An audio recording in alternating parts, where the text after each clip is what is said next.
मेरे बच्चों को, मेरी फैमिली को जो डराया जा रहा है, धमकाया जा रहा है और फेक केसेस में फंसाया जा रहा है, जैसे मैंने लड़ाई की वगैरह। हम इंसाफ की मांग कर रहे हैं हम एलजी साहब को, वरना हमें खुदकुशी करनी पड़ेगी। जितना हमें सताया गया है वहाँ मेरे बच्चों को, मेरे बच्चे पढ़ रहे हैं। देखिए जनाब, आज नेशनल कॉन्फ्रेंस के एक सीनियर लीडर के खिलाफ जो है प्रेस कॉलोनी में प्रोटेस्ट दिखा और एक फैमिली का ये दावा है कि उनके साथ नाइंसाफ़ी की गई है और उनके साथ बहुत ही बड़ा फ्रॉड किया गया है। आपको बता दूं कि पारिमपुरा की ये फैमिली है।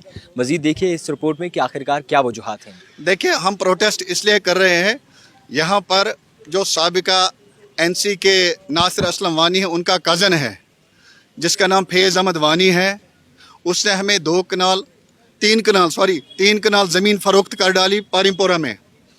तो उसके बाद जब हमने उस पर बिल्डिंग बनाई, उसको वहाँ पर उसकी एजिटेशन एक लोकल ने वहाँ पर खड़ी की, जो खुद भी एक लैंड माफिया के तौर पर उभरा हुआ है। और जब हमें पता चला उसकी डिमार्केशन उस वक्त के एडीसी साहब ने कराई, तो हमें पता चला कि जो लैंड इसने हमें बेची है फैज़ वानी ने, वो सरकारी ज़मीन है। तो उस सरकारी ज़मीन के खिलाफ हम गए, हम इसके घर गए, वहाँ हमने बोला उसको कि भाई आपने हमें फ्रॉड करके ज़मीन क्यों बेची। वहाँ पर उसने हमें डराया, धमकाया, आपको क्या पता नहीं है, मैं इन्फ्लुएंसड हूँ। उसके बाद हम सीधे क्राइम ब्रांच कश्मीर गए। क्राइम ब्रांच कश्मीर में उसके खिलाफ तहरीरी शिकायत की। तहरीरी शिकायत में उसके खिलाफ एक एफआईआर दर्ज हो गई, एफआईआर नंबर 26/2014, वो वहाँ पर लगी हुई है, जो बाद में 2017 में उसका चालान भी हो गया। उसमें उसके खिलाफ 420, 468, 471, 120B के तौर पर उसका चालान हो गया। जनाब मेरे खिलाफ एफआईआर करवा दी। मैं अब हमें डर आता है, और अब तो हमें डर ये है कि वो मेरे बच्चों को बोल रहा है मैं एनडीपीएस में फंसाऊंगा। उसके बच्चे गुंडे हैं, वो गोल्ड जिम का सहारा लेकर वहाँ पर किसी इन्फ्लुएंस के साथ मिलकर हमें डरा रहा है, हम गरीबों को। मैं जनाब हाउसलेस हूँ, लैंडलेस हूँ, मैं गरीब इंसान हूँ। जनाब उसने हमें एक तहरीरी डॉक्यूमेंट दिया था सब रजिस्ट्रार के पास तस्दीक जज करके कि मैं आपको ज़मीन दूंगा वहाँ से रिट्रीव करके। अब जब रिट्रीव उसने की, उसने वो ज़मीन भी बेच डाली और हमें ऐसे ही लटका रहा है।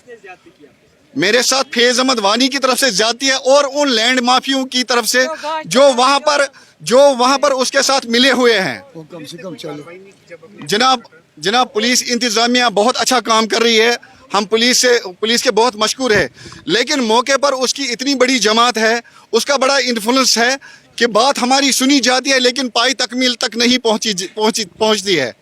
मैं आईजी साहब से भी गुजारिश करता हूं, मैं दूसरे जो भी यहाँ की पुलिस है, खासकर एसएसपी साहब बलवाल साहब बहुत ही अच्छे ऑफिसर है, बहुत ही अच्छे ऑफिसर है, मैं उनका रेस्पेक्ट करता हूं, रिगार्ड करता हूं। मैं चाहता हूं वो पर्सनली इस मामले में हम गरीबों के साथ इंसाफ करे। मैं ही एक इसके जुर्म का सताया नहीं हूं, मैं ही इसका अकेला नहीं हूं जिसके साथ इसने ज्यादती की है, और भी लोग हैं जो इसके खौफ से डर रहे हैं। जनाब ये खौफ दूर कीजिए, आप हमारे मालू जान का तहफ़्फ़ुज़ कीजिए। मैं एसएसपी साहब से भी गुजारिश करता हूं। जनाब मैं मैं आपको डॉक्यूमेंट दिखाता हूँ। ये है फैज़ अहमद वानी, अगर आप जूम करके देखेंगे, ये उसने हमें जमीनें बेची 2013 में। उसने थाने में एक बोला मिनट। पुलिस मतलब एक मिनट, ये जनाब जानते नहीं तो क्या ये क्या आपने है? देखा, ये जनाब उसके खिलाफ एफआईआर 26 है, ये जनाब उसके खिलाफ एफआईआर नंबर 26/2014 है। ये है क्राइम ब्रांच कश्मीर, इसके खिलाफ एक और एफआईआर है, FIR number 17 crime branch Kashmir में। एक और में भी ये इन्वॉल्वड है जिसका एफआईआर नंबर है क्राइम ब्रांच में एफआईआर नंबर 40। इन सब में मैं कंप्लेंट हूँ जनाब। उसके बाद उसने एक और डॉक्यूमेंट दे दिया, एक और डॉक्यूमेंट तस्दीक जज करके दे दिया कि मैं आपको, ये हम मियाँ बीवी को उसने तस्दीक जज करके एक डॉक्यूमेंट दे दिया कि मैं आपको उस घास चराई ज़मीन के बदले में मिल्कियती ज़मीन दूंगा, जो दी नहीं। उसके बाद एक और ज़मीन उसने हमारे नाम कर दी जनाब, ये ज़मीन भी उसने फ़रोख्त कर डाली।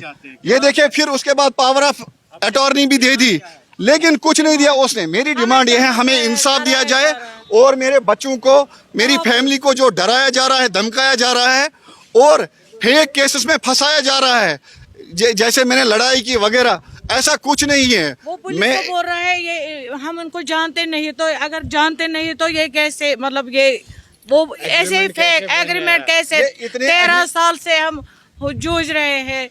हम इंसाफ की मांग कर रहे हैं एलजी साहब को, वरना हमें खुदकुशी करनी पड़ेगी। जितना हमारे साथ आया गया है वहाँ मेरे बच्चों को, मेरे बच्चे पढ़ रहे हैं। देखिए जनाब, मेरे बच्चे स्टूडेंट है, उनको जब ये बताया जा रहा है, धमकाया जा रहा है कि हम इनको ड्रग्स में, इनको किसी दूसरे केस में फंसाएंगे, आप देखिए जनाब, तो मेरे बच्चे कैसे कॉलेज जा सकते हैं, मेरे बच्चे कैसे दूसरी जगह जा सकते हैं?